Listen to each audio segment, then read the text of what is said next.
Kakšna je vsebina oziroma namen razstave, kaj lahko obiskovalci pričakujemo?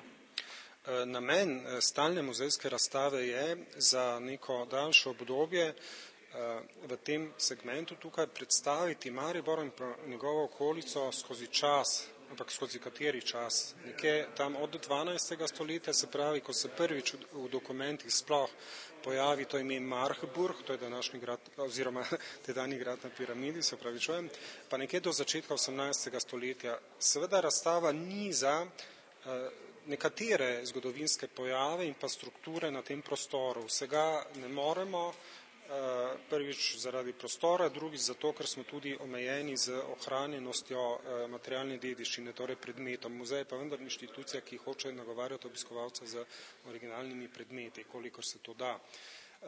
Te vsebine nekako lahko ločimo v gospodarske, vojaške, verske, to so te vsebine, ki jih razstava ponuja. Na razstavi se srečamo tudi z temi, bomo rekli, nesrečami, ki so to mesto v srednjem veku prizadele, kuga, požari. To so v glavnem te vsebine, ki jih razstava niza.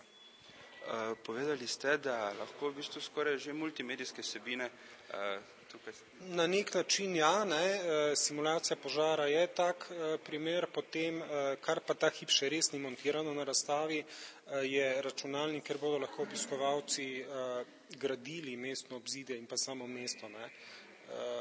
Potem najmlajši ali pa mlajši obiskovalci, pa tudi odrasli seveda, tem je dana možnost, da se v enem segmentu prelevijo v viteze. Imamo na razpolago viteški oklep, seveda repliko novo, ki se lahko oblečajo, tako da so lahko tudi aktivni, da niso samo opazovalci, poslušalci, ampak da so tudi aktivni. Razstava sama je zelo podkrepljena z maketami, šajke, se pravi teh plovil, splavov, posameznih arhitektur in pa v posameznih vsebinah razstavo spremljajo tudi zvočne kulise, kjer čujemo, če bi zelo dobro zdaj poslušali pri se pravi rekonstrukciji trga, tržnice, srečamo 3 jezike.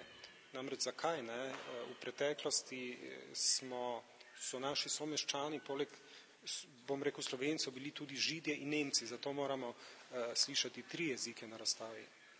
Pa me zanima, Mariborčani, kako smo seznanjeni oziroma poznamo mi zgodovino svojega mesta?